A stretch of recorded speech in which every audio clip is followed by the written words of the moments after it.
like to call to order the regular meeting of the Frankfurt Plant Board. It's Tuesday, January 20th, 2026 at 5 o'clock. We're in the community room at the FPB Administration Building. John Snyder, who's the chairman, is on his way, should be here in 5-10 minutes, but I'll go on and get it started. So, Madam Secretary, you want to call the roll? Member DeLong? Here. Member Cuban? Here. Member Mason? Here. Member Snyder is on the way? Yes. And Ms. Dutton Mitchell? Here. We've got a quorum. First item of business is the approval of the minutes from the December 16th, 2025 board meeting. Everybody should have a copy in front of them. Does anybody have any changes or corrections? If not, do we have a motion to accept the, approve the board minutes? So moved. We have a motion. Do we have a second? Second. We have a motion second. All those in favor say aye. Aye. Those opposed? Minutes are adopted.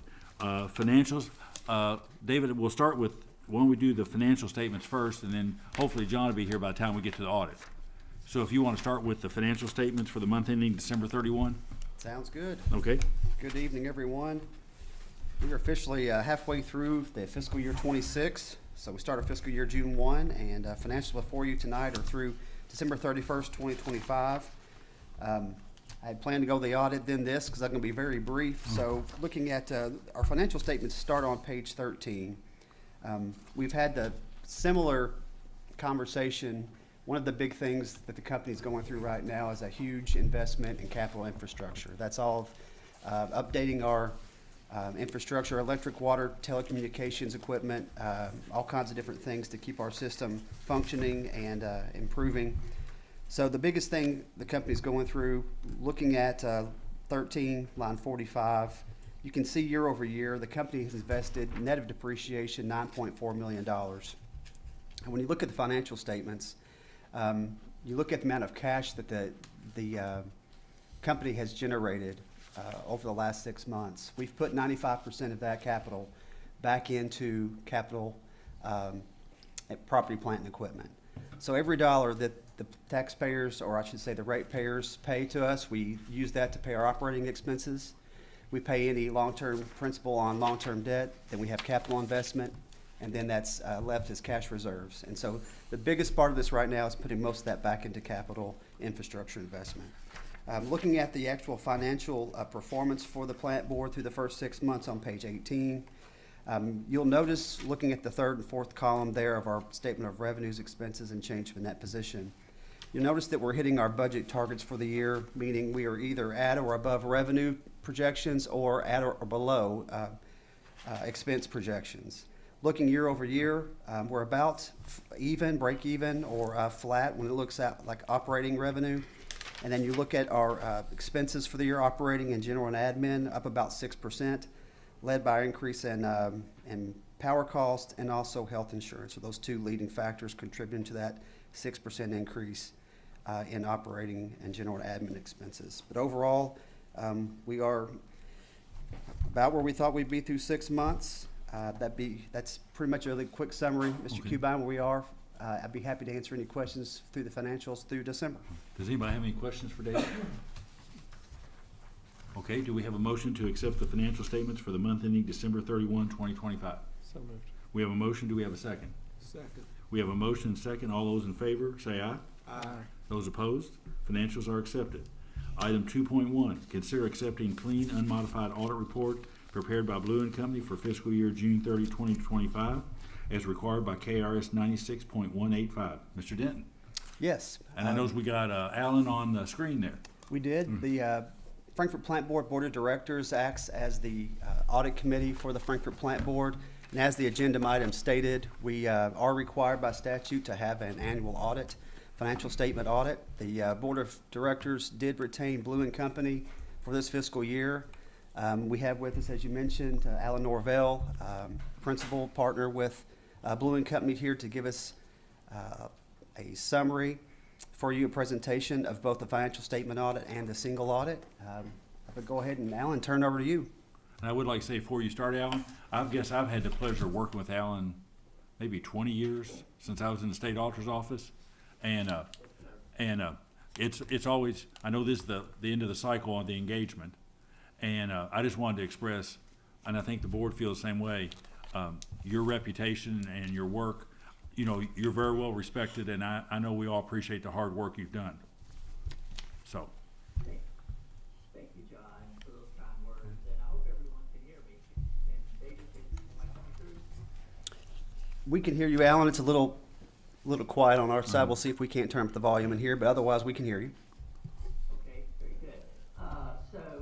Again, John, thank you for those kind words, and I do like to thank the board for the opportunity to serve as your auditors. We do appreciate that, and also want to thank Katrina, David, and the rest of the staff for their assistance throughout the audit. I know that it's always a major interruption on their routines, daily routines, so do want to, before I forget to do that, thank them as well. And I always like to cover whatever significant kind of overriding things like new accounting standards, et cetera. And so if you've had a chance to look at the draft report, there is a new accounting standard this year related to compensated absences that had to be addressed by the board. So I'll be touching upon that when we get to those aspects of the report. And also this year, the scope of the audit was expanded to address federal or compliance with the requirements of the federal grants and the federal funding that the board was receiving to, in part, fund some of those capital asset expansion and additions that David referenced in his report. So that resulted in about 5 additional pages of content in this report, and I'll highlight those as well. And just point out for you that your fiscal year end, I know you're well aware of that, but as of June 30th, so this report is as June 30th for the year ended June 30, 2025. And it's also a draft at this point, but our work is done. We're finished through all the internal reviews and just needing approval, I think, by this board, and we can proceed with issuing the final. So with that, David, I think in prior years I have been able to share. Can I try that this time?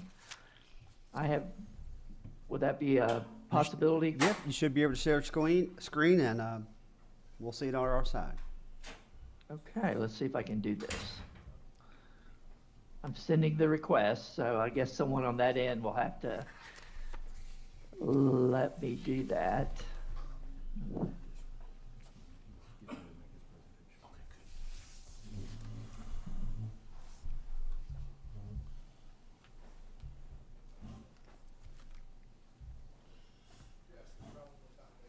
If you don't mind, Alan, just send that request one more time.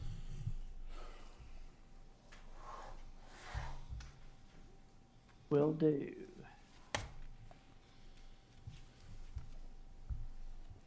It looks like it might be coming through. Is it coming through yet?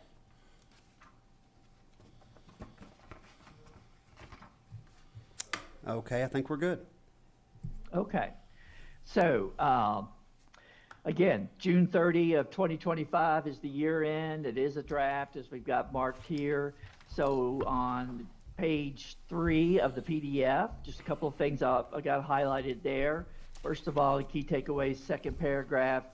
In our opinion, the financial statements referred to above present fairly financial position, changes in financial position and cash flows. That's what you're looking for. That's an unmodified opinion. That's a clean opinion on the financial statements.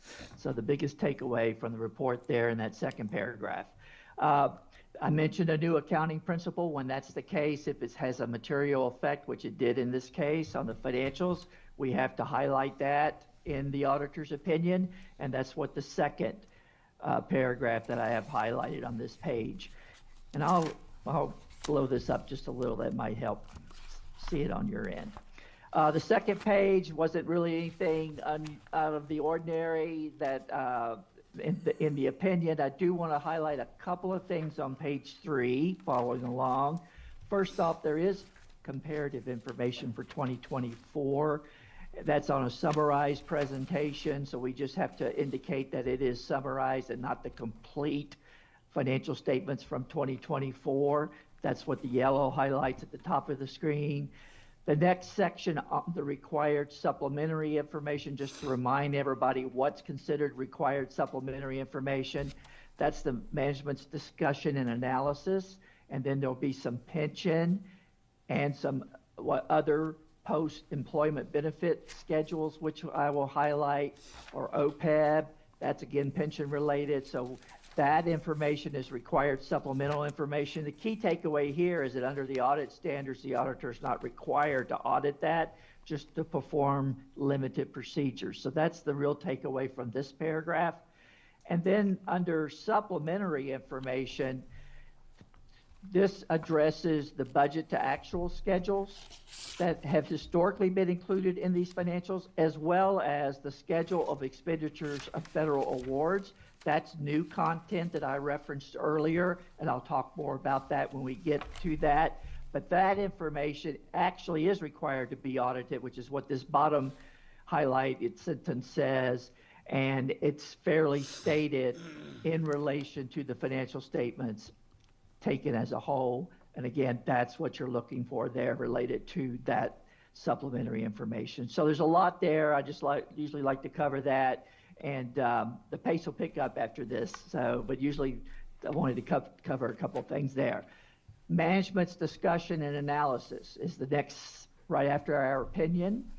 And this is management's opportunity to expand upon the information that's included in the historical financial statements and the required disclosures to those financial statements. So there's more flexibility here. Management can go into and highlight certain areas that you can't within the historical financials.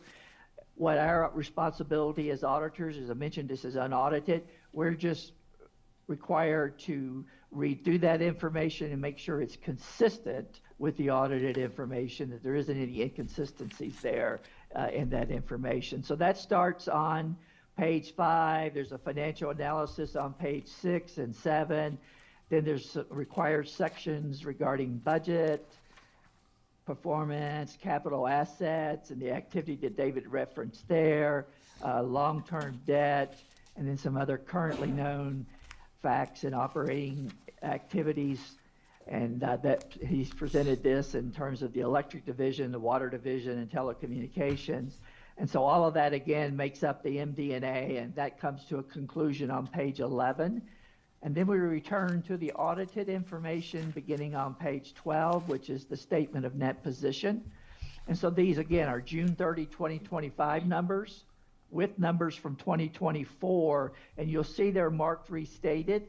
And the reason they're restated is simply because of that new accounting standard. There wasn't any errors or anything of that nature that were corrected in the 2024. It's just that new accounting standard became applicable in 2025. And to make these two columns comparable, then the standards require to go back and restate the 2024 on the same basis of accounting for that new standard related to compensated absences. So I just wanted to make that clear. You'll see that a couple of times throughout the report, and that's what that's referencing there is the implementation of that new accounting standard. Just some of the key takeaways here. Total assets at June 30, 2025 were up about $9 million over the same time at 2024. You can see right here. This deferred outflow of resources, just to remind you, that's all pension and OPEB related information that's provided actually by CERS that comes up with those numbers. Then we move on into the liability section. There, the big liability is and has been for recent years the pension liability, but that actually came down by about $5 million during the year, and we'll talk some more about that in a bit.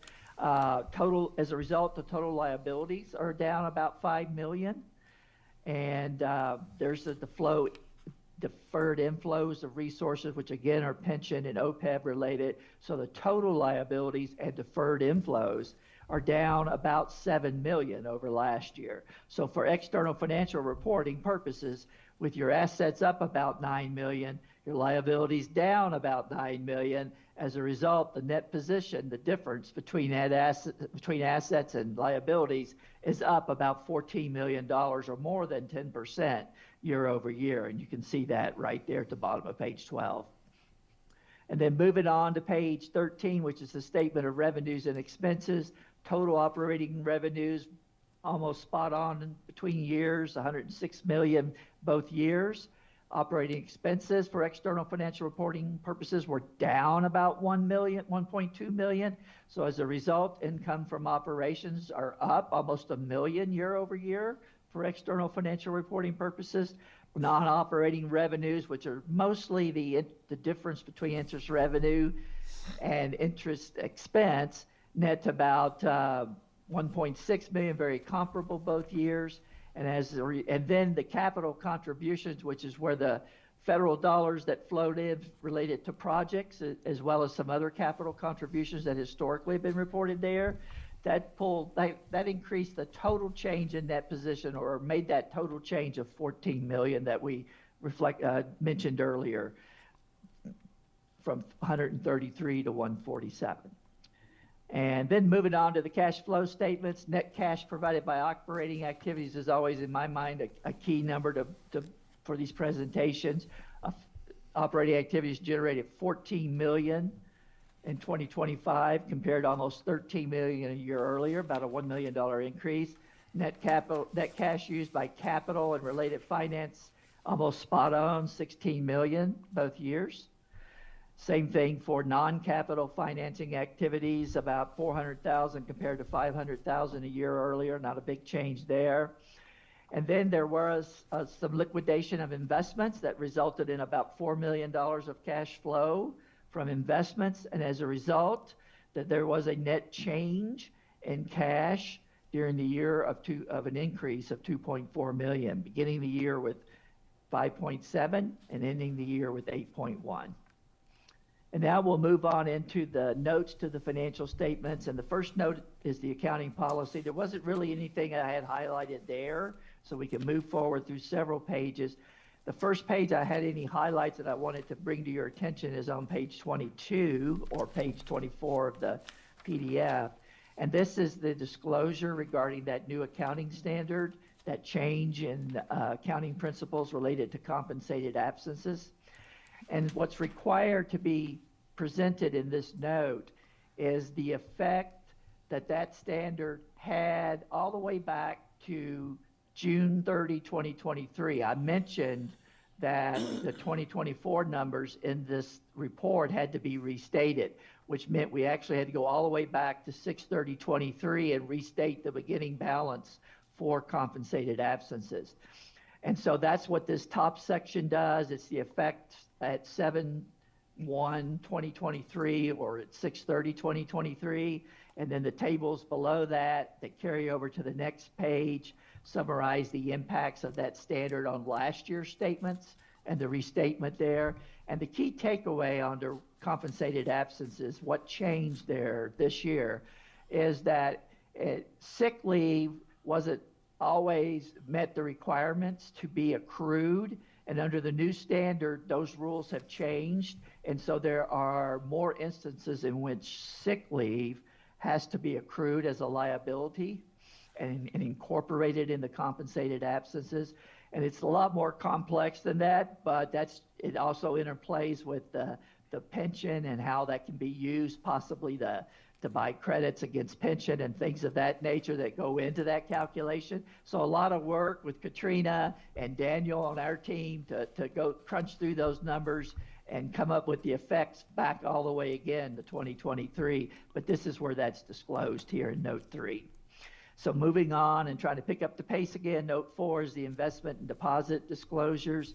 Note 5 is capital assets. And the additions column, David mentioned in his report about the activity going on in terms of new projects. You can see there, construction in progress. You began the year with 17 million, added 18 million, put 17 million into service, and still had 19 million at the end of the year that was in progress. And then the list of that is on the next page of all the larger projects that are in progress at June 30. So again, this is just reiterating supporting what David was telling you earlier in the more recent statements.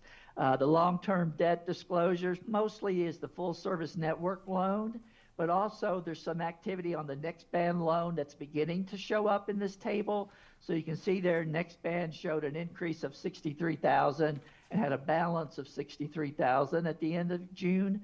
And the full service network loan balance was down to 3.4 million. So continuing to pay down on that according to the amortization schedule.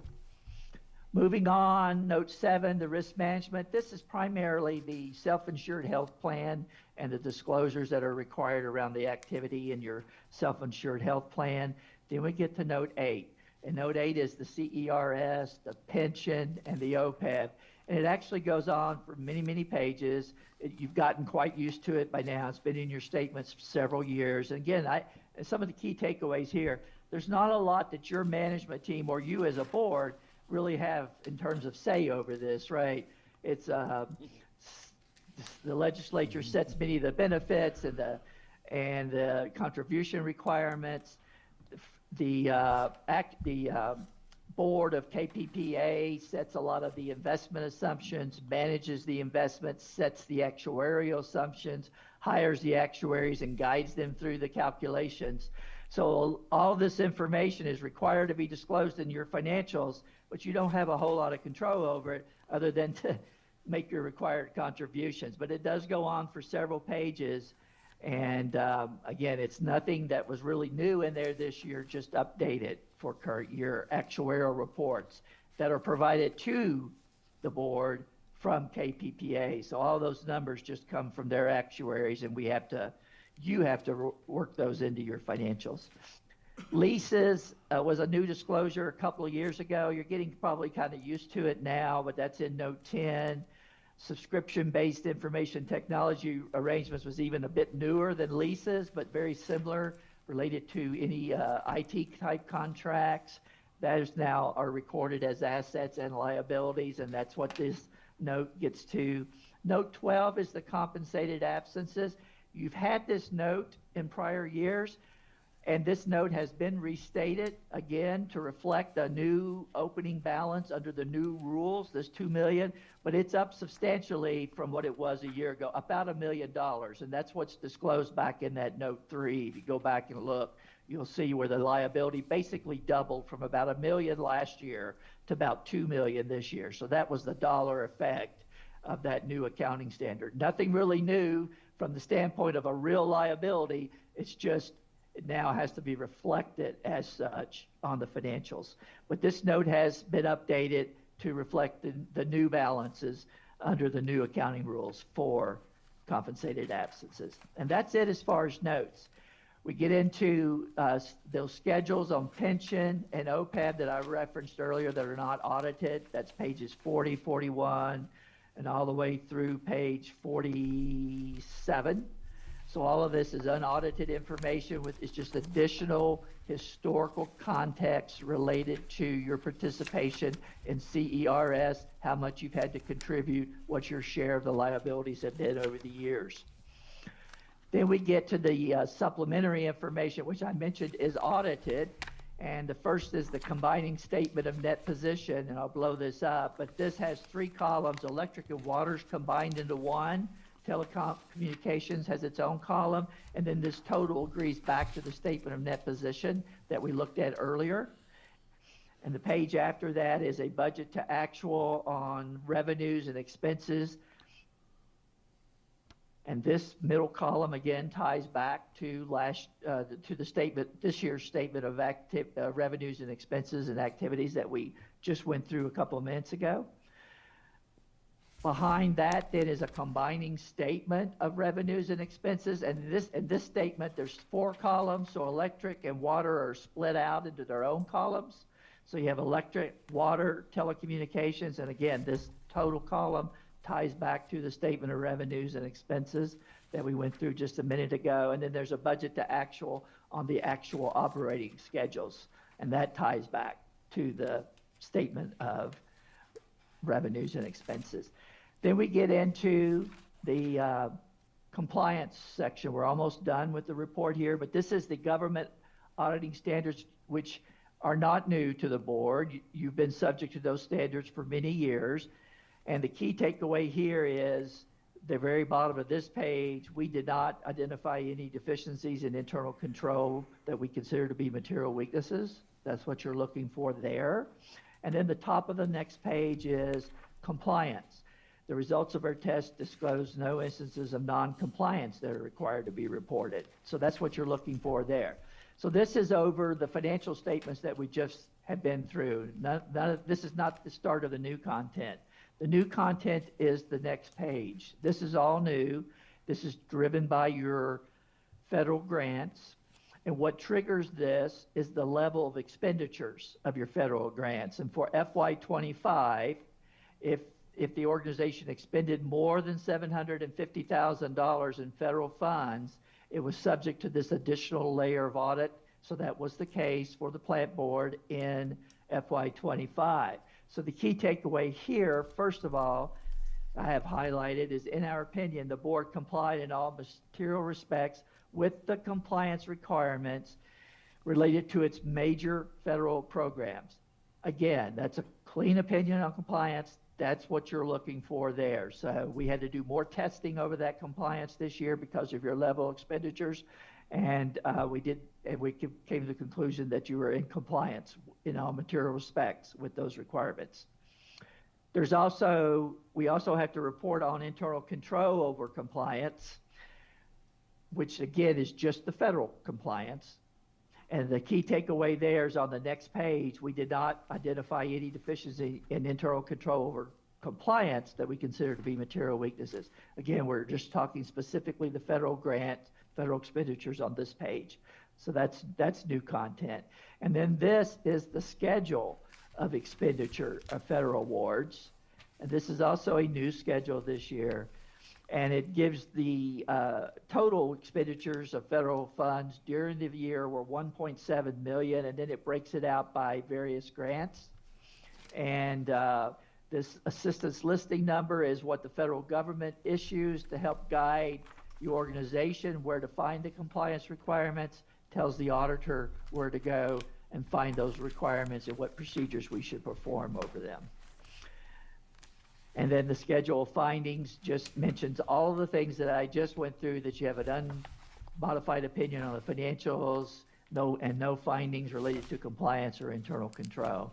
So that's all I had highlighted. I know it was still quite a bit. And then I do have the letter on communication to governance. But before I go through that, is there any questions for me related to the financial statements and the uniform guidance compliance reports? Any members have any questions? Catherine? Nope. Go right ahead. Yes, sir. Will do. So I'm going to, this is just the report that, I hope I don't mess up here. There we go. You should be able to see in front of you now the communication at the conclusion of the audit with governance. This is what we're required to issue once the audit is completed. It's a draft form as well, and we'll issue this at the same time as we issue the financials. But the first things that I have highlighted here, we have to highlight the fact that there was a new accounting standard, and the plant board properly implemented that during the year. What are the sensitive estimates that impact the financial statements? Pension and OPEB, those were pretty significant liabilities. I mentioned the pension was approximately $30 million and had changed. It had decreased from $35 million last year down to 30. So you can tell, that would have a significant impact. And also, David mentioned the capital assets, and that's about 75% of your balance sheet with it's close to 158 million. So the estimates of useful lives used to depreciate those assets would obviously have another significant impact on the financials. And then moving on through this letter, no difficulties encountered. There were no uncorrected misstatements or wage adjustments of any type. No disagreements with management. We will get a management representation letter if the board approves this and we're ready to issue. We'll send that letter over for David and his team to go through and sign for us. We're not aware of any consultation with other accountants on any issues. Under other audit findings, there were none to report there. And then these other matters just talk about, first, that required supplemental information and the fact that we just do limited audit procedures on that. And then this paragraph deals with the supplementary information, those portions that we are required to audit, and the key pieces there were the budget to actual and the federal awards that schedule federal awards. So that is all that I had to cover, and I'll try to stop sharing my screen. Let me know if I'm we go. successful with that, but I'll be glad to try to answer any questions. John, questions? Any questions? Catherine, any questions? No, thank you. All right, then. Want to appreciate everybody's hard work, not only the folks with Blue and Company, but David and Katrina and the entire financial staff. You always do such a great job. With no other questions, David, do you have any comments on anything we've heard with the audit? I was going to echo your thanks to the management and staff that touch the procurement process and the financial reporting process day in and day out. You don't get to a clean audit opinion just when the audit is occurring. It takes all year. So I really appreciate the work everyone does. It really speaks to the discipline of the team and also to good governance here at the plant board, strong internal control. So I appreciate that very much. We're just asking the board to approve the draft, and then we will, Alan can go ahead and then get it officially issued, and we will send it off to all the authorities that we need to send it to. Sounds good. With that being said, I will now accept a motion to accept the unmodified audit prepared by Blue and Company. So moved. Need a second? Second, motion made and seconded. All those in favor say aye. Aye. Any Aye. opposed? Motion carries. Okay, thank you all very much. Thank you, everyone, for your time. Have a good day.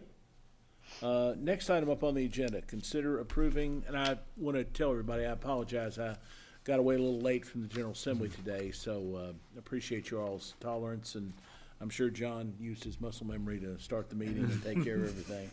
I'd like to move on to the next item, consider approving renewal of FPB's insurance policies in the amount of $1.538 million. Hance, and we have Stanley Marshnick here, who will discuss that. Yes, sir. Thank you. Thank you. I'll be quick with my time on the floor tonight, Mr. Chair, and refer everyone to this summary chart that shows the ups and downs of the various renewals for the various lines of coverage that we have. Overall, it came in a little bit less than last year. Cost usually runs with inflation, so that's pretty favorable. So I'd recommend we bind what's before us tonight. Recall that last year, last March, I think it was, the board had secured an extra $100 million in earthquake coverage for $150,000. We've done a little bit of extra analysis this year. Tonight we have Mr. Paul Roston, who does business analytics from Marsh McClellan, and Stanley Marshnick, of course, with us from Marsh as well in Lexington, to answer any questions about the report that you might have. The way I read it, I'm not a statistician, which is why we have the experts with us tonight. The probability of exceeding the loss threshold, you got $100 million in 100 years is 1%.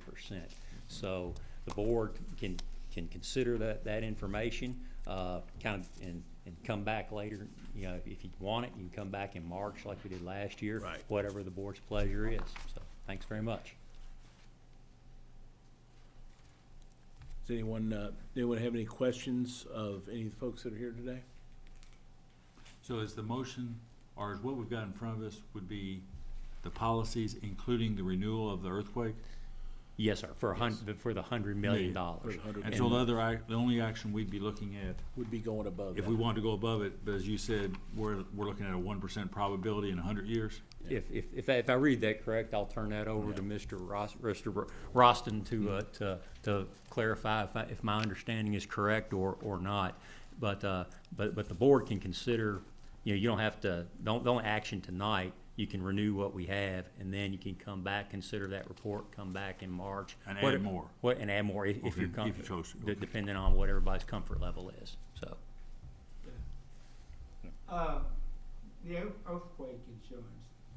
I mean, did I read the news correctly? We have had earthquakes in proximity to us. Gary Yes. County, yeah. Yes. Yep. Mhm. So how does that play into the probability, this probability? So I'll jump in on that one, Stanley, if you don't mind. So we ran some what we call the natural catastrophe models, right? They're kind of third-party models. We use There's two different third parties that we use, RMS and AIR, they're acronyms. They're the two most widely used kind of in the insurance industry that all the carriers use to kind of estimate their risk relative to earthquakes. In those models, they track all the historical activity, basically out of United States Geological Survey data as the main aggregator, especially on the earthquake side of the equation for this type of peril. So as the earthquakes happen, that gets stored in what they call an event set. The models themselves are simulation models, right? So we'll simulate, 10,000 earthquake scenarios across your portfolio locations right in the Frankfurt area. And that's how we come up with the probability of the event happening and how large that event could be. And as Stanley said, that is, it's a remote scenario. It's actually a little bit less than 1%. That you would kind of have a $100 million event or more in that area.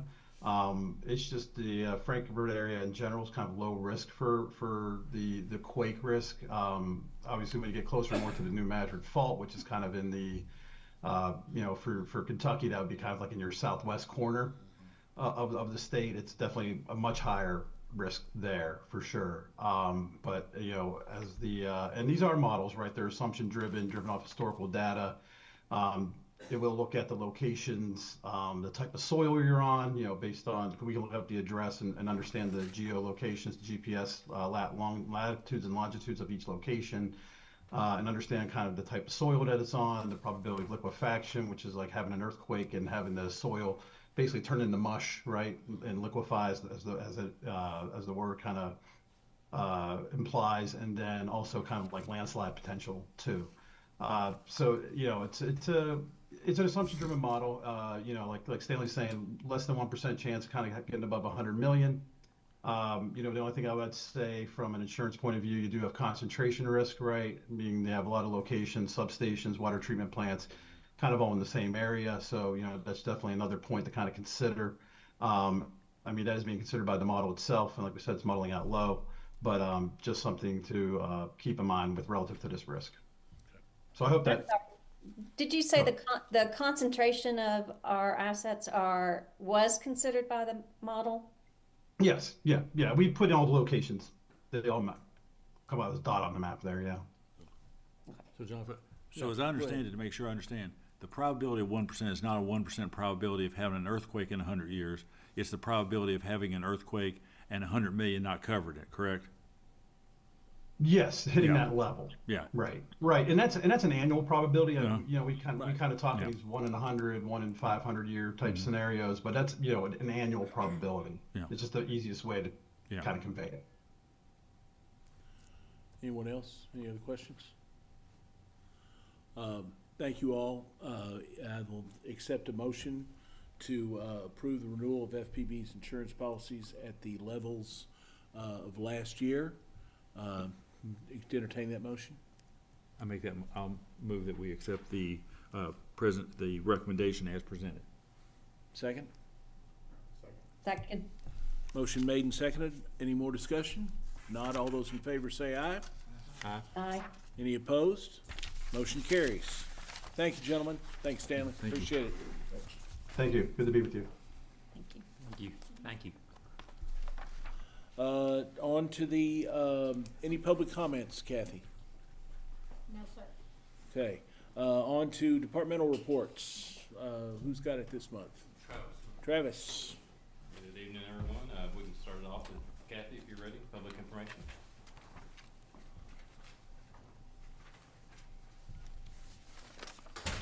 Good evening. It's good to see everybody. I feel like we haven't been together in a long time, or maybe I haven't been here. We're getting back into the routine of a new year and getting things started. Marketing has been working with IT and customer service on trying to reach out more to customers and get better contact information. We're pushing for people to sign up for the portal, be portal customers, and the MyFPB app customers. And that's really important. If you're watching, just go ahead and do that right now, especially if we're going to be having weather coming this weekend. Because through that, the app and through the portal, you can sign up for outage notifications, and it'll give you hints as far as you'll know you don't have to call in and tell us that you're out, because we may already know that you're out, and we'll tell you you're out.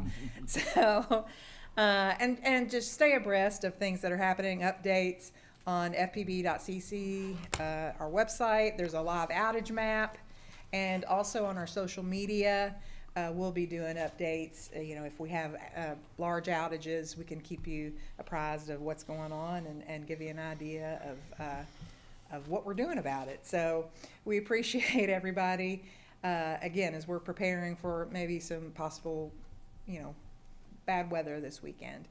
So again, we want to thank our crews for being ready, being prepared, and that we hope that people at home are prepared as well. And if you get the app and be a portal customer, that will really help. So thanks.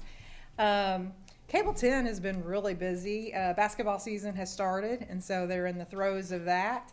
But just for example, tonight we are doing this meeting. We have it live on Cable 10 and streaming. They're also doing the ARB meeting streaming, and they're doing the fiscal court meeting. They're recording it and streaming it as well. So three meetings in one night's a big deal. So we've got all hands on deck tonight. We just wanted to say I appreciate everything they're doing. The last thing I want to say is just to let you know, I think everybody got an email, but I want to invite anybody that wants to come. There's a State of the Community event a week from today, Tuesday the 27th. It's at 8:30. At the History Center, and that's where the Chamber of Commerce and the Frankfurt Plant Board also is a sponsor of this event, where we have the mayor, the county judge, both of our school superintendents, and Dr. Cuppo from Kentucky State University have an opportunity to speak. We also have Tish Shade from the Chamber of Commerce, and then I'll have the opportunity to speak about things going on here at the Plant Board. Afterwards, there is a Q&A session, and that can be pretty hot if you want it to be. We've got people they bring questions, and so sometimes it starts at 8:30 and goes to 10. Last year it went well beyond 10, but you can leave when you need to. It's really a great opportunity to hear from the leadership here in our city about things that are going on, and an update on projects. So it's always a good time. The best part maybe is that it's a free breakfast. So come on, a week from today. Just for you guys, I've heard from some of you that are interested in coming, and I'll make sure we get us registered. We usually have a table as a sponsor, but you can sit wherever you want. Steve and I'll be in the corner. Yeah, you all sit in the back. Yes. So other than that, just glad to be back in the saddle, and just really back into a routine to start out 2026. So, any questions? Thank you, Kathy. Uh-huh. All right, thank you. So next up will be Darren with the knock and safety report.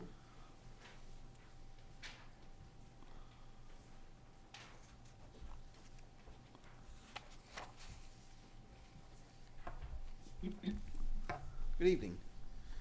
It looks like on the knock report for December, we had 1,103 trouble calls, handled 2,742 phone calls, and did 609 locates. So for the fiscal year, that's 3,978 locates. And on the safety side of the house, in December, we had one workplace injury, just a minor injury, one minor vehicle accident, one damage investigation, and then just the normal fire extinguisher inspections and weekly safety trainings and all the normal stuff. So pretty typical month. Any questions? Question? All right, thank you, Darren. Thank you all. Thank you. Next up will be the customer service reports. April.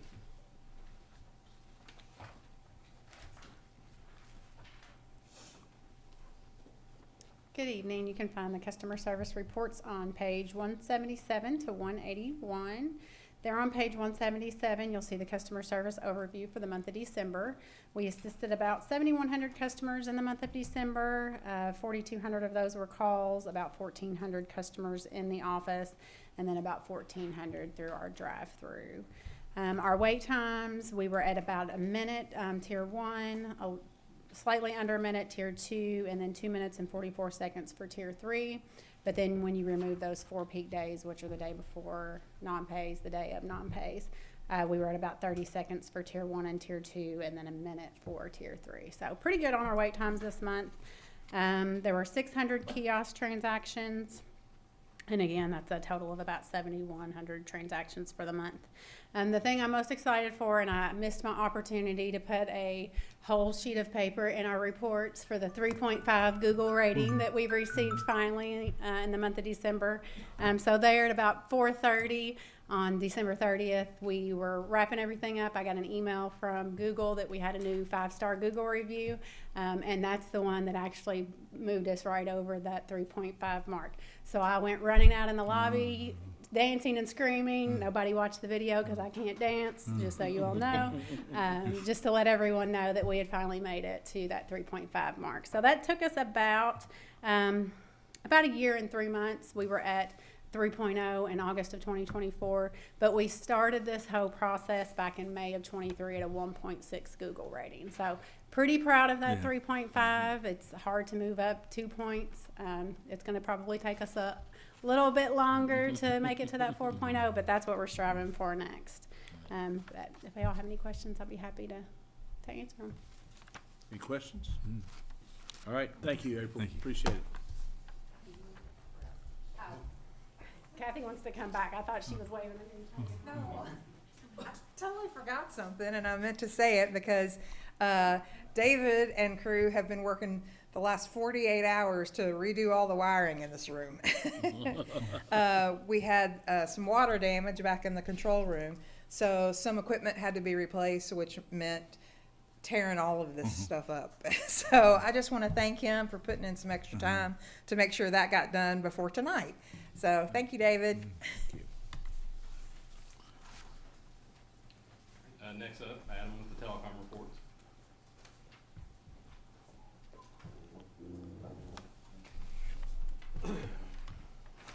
Good evening.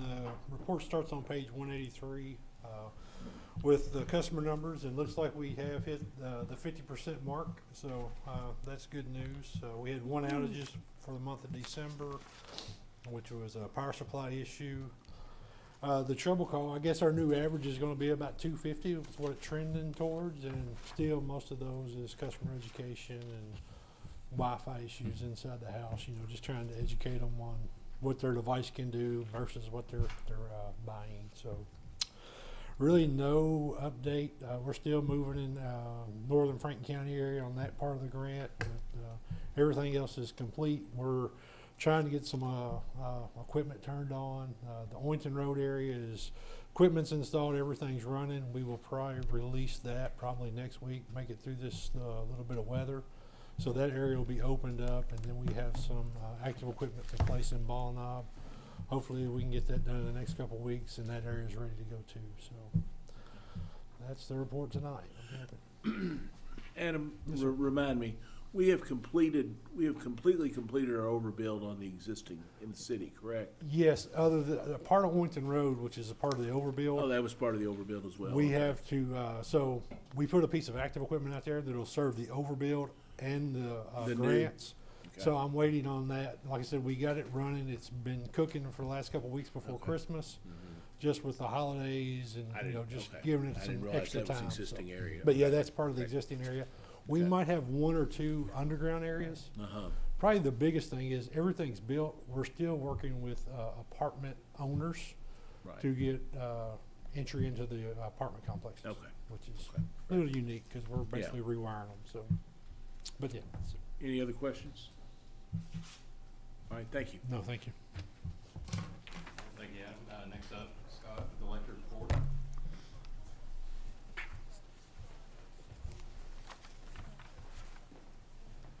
Good evening, everyone. The electric report starts on page 187 with our SAIDI number for the month of December is at 76.16485. If you switch to page 188, this is our pie chart. It shows percentages, and then below the pie chart, you'll see that the actual count for each of the type of the percentage outages there are. And then on page 189, you will see our top 10 outages for the month of December with a total customer affected of 2,103. And that averages out to about 84 customers per outage. I'll be happy to answer any questions. And Any questions? Thanks, Scott. Thank you, Scott. For AMI, we have 22,029 electric meters installed, which means we are 100% complete on Wow. AMI deployment for electric. So, major milestone there. It took us a long time to get there, but happy to be where we are. For water, we're at 15,649 installs, which has them at about 91%. So they're still chipping away at theirs. Hopefully be complete on those here soon. For the SEPA report, begins on page 191 of your board package. For November, our SEPA bill was $86,534, which is what it's been the past month or so. Our net payment for SEPA, $137,192, for profit to the board of $50,658, which brings us through November a net benefit to the board of $1,642,035. So almost complete. Been a good year for SEPA. Be happy to answer any questions, AMI or SEPA related. Any questions? Okay.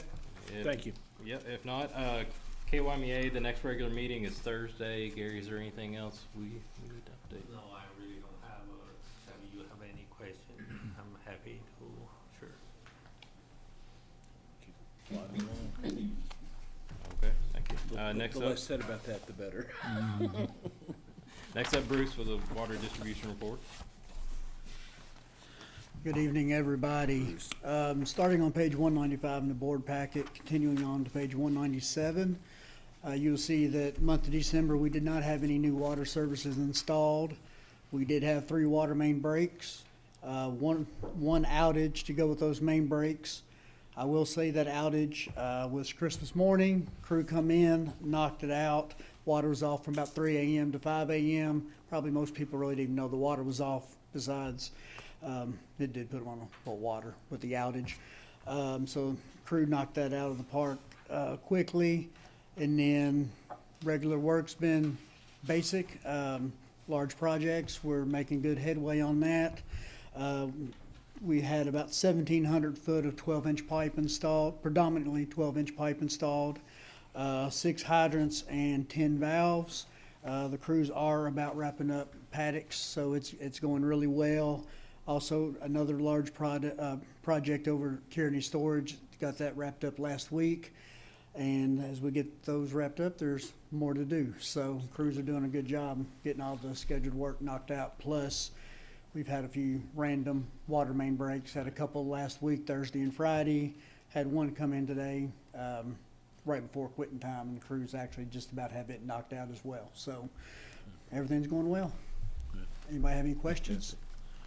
Nope. All right, thank you. Thank you. Thank you, Bruce. Brandon with water treatment plant report.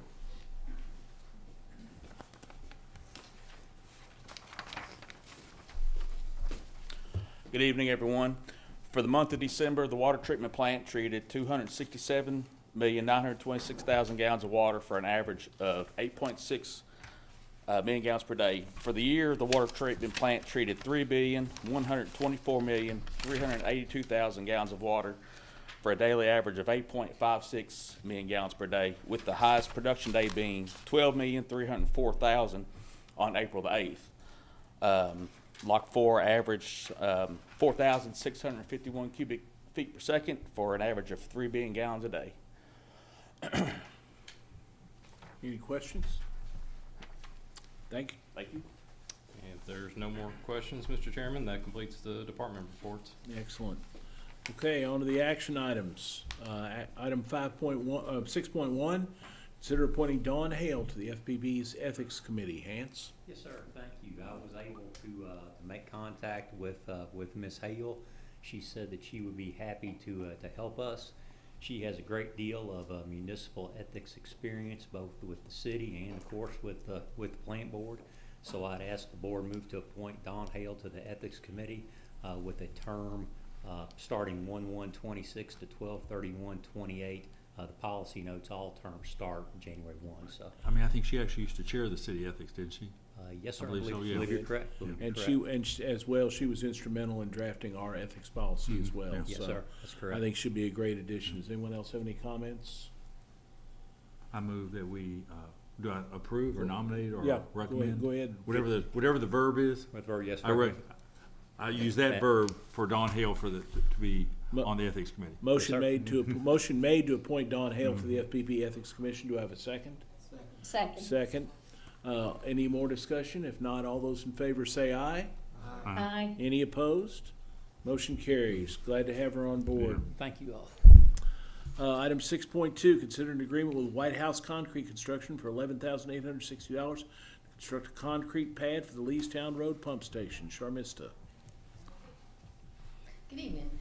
As we approach project completion for providing water to the city of Midway, next step is to get the concrete pad poured for the pump station. The pump station is scheduled for completion around February 23rd, and it should be shipped out shortly thereafter. So we have got an agreement with White House Concrete. It's just a standard agreement to pour the pad. It'll be as budgeted. It will be reimbursed by the city of Midway, and just wanted to bring it for the board approval. We worked with White House in the past and recommend approving the agreement.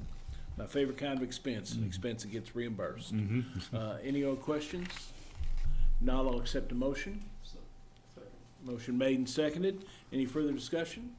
Not, all those in favor say aye. Aye. Any opposed? Motion carries. The expense that gets reimbursed is like no expense at all. That's you know? right, that's right.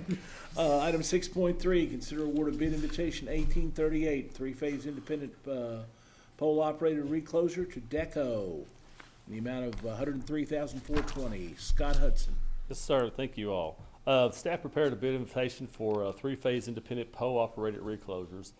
These are devices that are used to isolate faults into smaller segments, so we don't have such quite big outage when we do have problems on the line. These are kept in the FP inventory and need to be replenished periodically. Orders are dependent upon identifying new areas and to replace the bad one, damaged ones. This bid was sent to 5 vendors with 4 responses. After evaluating all of the bids, staff recommends awarding to Deco Supply United Utility Supply in the amount of $103,420. They were the lowest bid, meeting specifications. If you do look at the tab sheet, you will see that there's one line item, Deco, UNS. They actually also sent 3 different types of reclosures. The very bottom one was called by Siemens. It was more of a single-phase unit, so that's the reason why it was much cheaper than the other ones.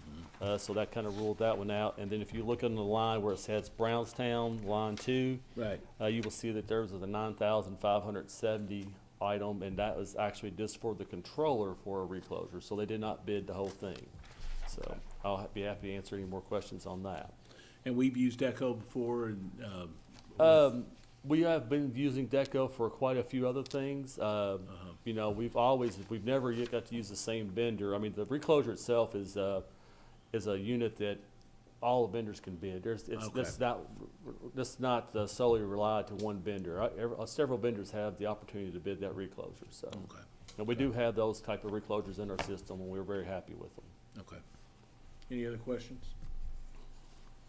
Not, I'll accept a motion to approve the bid invitation. Motion made, seconded. Second. We got a second. Any further discussion? If not, all those in favor say aye. Aye. Any opposed? Motion carries. Thanks, Scott. You're gonna stay here for a while, aren't you? I'm stay for a few minutes. Consider award of bid invitation 1837, a John Deere 331 P-tier compact truck loader, and a mulching head compact attachment for $127,885. Yes, again, staff prepared a bid invitation for a skid steer with a forestry mulcher attachment that goes with it. The forestry mulcher will be used by the electric department to help clean out right-of-ways. We kind of try to maintain a lot of the transmission right-of-ways, a lot of the right-of-ways inside the industrial park areas, and we're trying to branch out more with this. This mulcher will give us a lot easier process. It just really runs over trees, chops it up into mulch, and you walk away and you're not having to cut trees, trip trees, and what have you not there. This was advertised in the State Journal and it was sent to 6 vendors. We received 3 responses, and after evaluating all bids, staff recommends awarding to Mead Tractor for the amount of $128, as they were the lowest bid, meeting specifications. And this was included in the budget, capital budget, page 17 on lines 100 and 105. The tabulation sheet is included with this one. You will see that the Mead Tractor people Mead Tractor actually sent they sent 2 in there. One of them was for a early delivery if you wanted to get it in January the 30th or in April. We were perfectly fine. We don't need it by then, so. Yeah, okay. things, they're not growing right now, so we're good. Right, that's right, okay. Any questions from anyone? I make a motion that we award the contract to Mead Tractor. In the amount of $127,885? $1,885. Okay, a second? Second. Motion made and seconded. Any further discussion? If not, all those in favor say aye. Aye. Any opposed? No. I had a question after Yeah. that. When we look at the insurance, I noticed that it talked about, one aspect went up 50%, it was the autos. First of all, does this play into that number? I guess that would be a David, your question to you. The addition of the mulcher, Well, that's the secondary question. The other question, do we consider the insurance component when we start buying vehicles and stuff like that? That's really my question. I just thought about it with the loan. that I can't answer. I don't, I know that the cost would go up the more cars we add, but I don't know how finance or the departments calculate in the, is there a factor for the, if I buy a $20,000 car, what's the percent that's insurance? I call it the teenage factor. That I don't know. That I don't know, I'm sorry. Well, I'm gonna ask you a question now. Are these actually motor vehicles that are covered by auto insurance or not? I mean, the mulch wouldn't be, and the skid steer and the mulcher they'll be transported on a trailer to a job site. so they won't affect the auto insurance No, part. it They just might. prompted the question. I Right, didn't think sure, that this was. sure. Yeah, so they won't Yeah. be driven on the road, no sir. Okay. Okay. All right. Thank you, Scott. Thank you. Appreciate it. Item 7, informational item, general manager's comments. I don't have anything. Okay. Thank you. Old or new business from anyone? Okay. Mr. Vice Chairman, would you make a motion to go into closed session for us? Yes, I'd like to request permission to call a closed session pursuant to KRS 61.8101C to discuss pending litigation regarding a customer matter, administrative matter, and a contract matter, and pursuant to KRS 61.8101N to select a successful bidder to award of a local contract. Second? Need a second? Second. Any discussion? If not, all those in favor say aye. Aye. Any opposed? We're going into closed session. You gonna stay here? David?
motion to come out of closed session? I move we come out of closed session. Motion made and seconded. All in favor say aye. Aye. Any opposed? Motion carries. We're back in open session.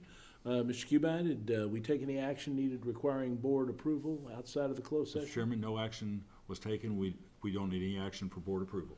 Okay, thank you very much. I'll now entertain a motion to adjourn. So moved. Second? Motion made and seconded. All in favor say aye. Aye. No opposed. Thank you. We'll see you all next month. Thank you.